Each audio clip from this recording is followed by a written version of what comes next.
Here I have Motorola Moto G22, and today I'm going to show you how to insert SIM card and SD card into this device. So for this operation you will need this kind of tool to eject the SIM card and SD card slot, which is located right here.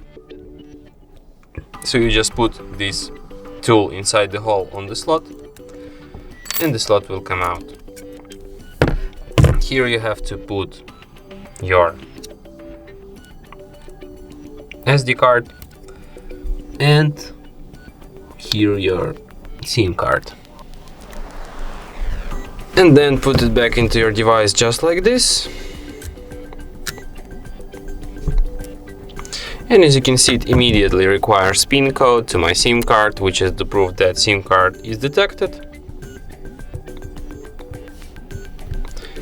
And there is also a notification that issue with SD card, which is the proof that SD card is found, but there's some issue with it.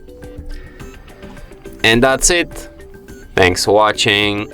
If you find this tutorial useful, don't forget to hit that like button and subscribe to our channel.